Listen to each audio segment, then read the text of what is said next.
ሰላም ጤና ይስጥልን የተወደዳችሁና የተከበራችሁ የሰሜናውያን ሚዲያ ቤተሰቦች፣ ለዛሬ ህወሓት አደራዳሪዎች ትጥቅ ፍቱ ከማለት ውጪ ስምምነቱ በጥቅል እንዲፈጸም ያሳዩት ዝግጁነት ውስን ነው ሲል መተቸቱንና የአውሮፓ ህብረት እንዲሁም መቀመጫቸው አዲስ አበባ የሆነ 14 ኤምባሲዎች በኢትዮጵያ የፕሬስ ነጻነት በከፍተኛ ሁኔታ ማሽቆልቆሉ እንዳሳሰባቸው ስለመግለጻቸው በተመለከተ መረጃ እናቀርብላችኋለን። እስከ መጨረሻው እንድትከታተሉንም በአክብሮት ተጋብዛችኋል። ቪቫ ቲፒኤልኤፍ ቪቫ። እንግዲህ ህወሓት አደራዳሪዎች ትጥቅ ፍቱ ከማለት ውጭ ስምምነቱን በጥቅል እንዲፈጸም ያሳዩት ዝግጁነት ውስን ነው ሲል በአጽንኦት ትችት አቅርበዋል። ህዝባዊ ወያነ ሓርነት ትግራይ ህወሓት የፕሪቶሪያን ስምምነት አደራዳሪዎች ትጥቅ ፍቱ ከማለት ውጭ ስምምነቱ በፓኬጅ ወይም በጥቅል እንዲፈጸም ያሳዩት ዝግጁነት ውሱን መሆኑንም ማብራሪያ አቅርበዋል።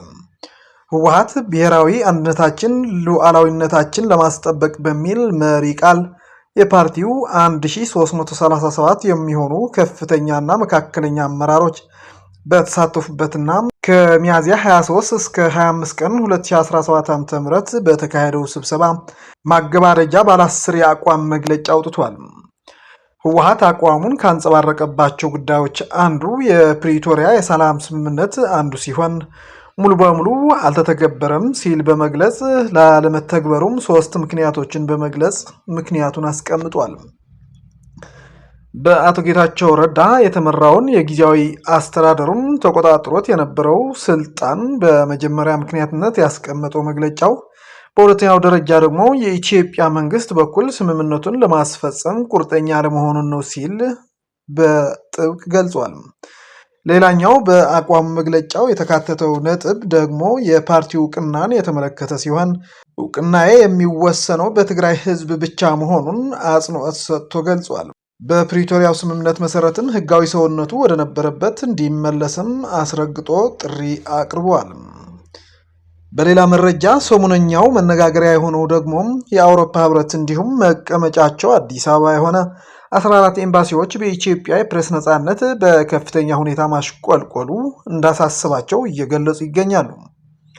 ድንበር የለሽ የጋዜጠኞቹ ቡድን ባወጣው ሪፖርት ዘንድሮ ኢትዮጵያ ከ180 ሀገራት ውስጥ 145ኛ ደረጃ የያዘች ሲሆን ከ100 ነጥብ ያስመዘገበችው 37 አይሞላም መባሉም ብዙዎችን አስገርመዋል።